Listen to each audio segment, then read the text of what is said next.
When you think of an art school like Toledo School for the Arts, you probably think of painting, sculptures, maybe even ceramics. But you likely don't think of pollinator gardens. No. Probably doesn't come to mind, right? Well, I learned a little more about a collaboration between the school and the Toledo Zoo that's integrating art and science education.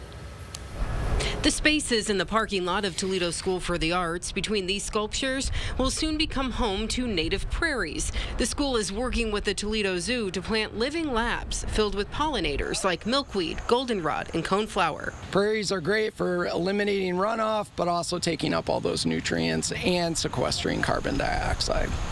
Dr. Ryan Walsh is the director of plant conservation for the zoo. He says it's because native plants have roots that go as deep as 20 feet, where grass is only about 1/2 to 2 inches deep. As part of the Wild Toledo and Project Prairie programs, the zoo works with the community to plant these native prairies, and TSA students who are learning more than art have a lot to gain from this partnership. Basically having that type of outdoor environment, like what the plants around the parking lot will do, was give us some outdoor space because we are an urban school. We're downtown. We don't have a lot of outdoor footprint, and that allows us to be able to take kids out and do different levels of lesson planning because we do have 6 through 12 in our building.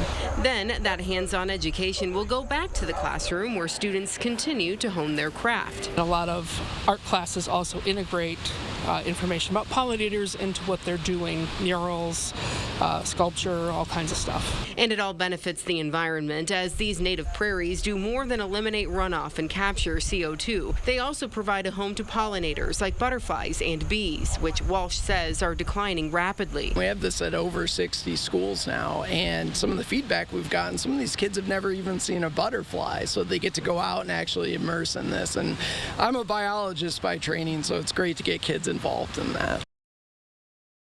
So here's how it's going to work. The zoo is going to start planting at TSA in the winter, which he says is the best time of year to do it.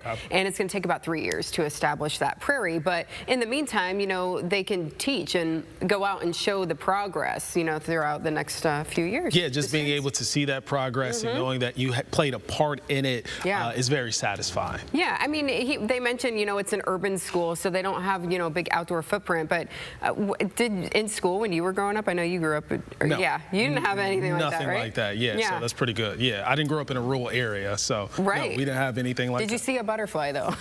Yes. But butterflies are becoming monarch butterflies, harder and harder to see. Which is why these pollinator gardens are so important. And so if you have even a plot of land that it's not really doing anything, you just mow it, you just have to keep up with it, the zoo can plant a native prairie.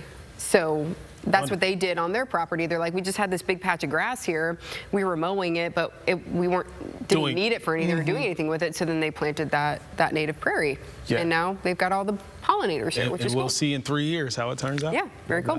When Toledo's Always Live, Most Local 9 a.m. show continues. Yeah, is our next guest America's next top hit maker? We'll hear from Chris Shutters when Good Day continues.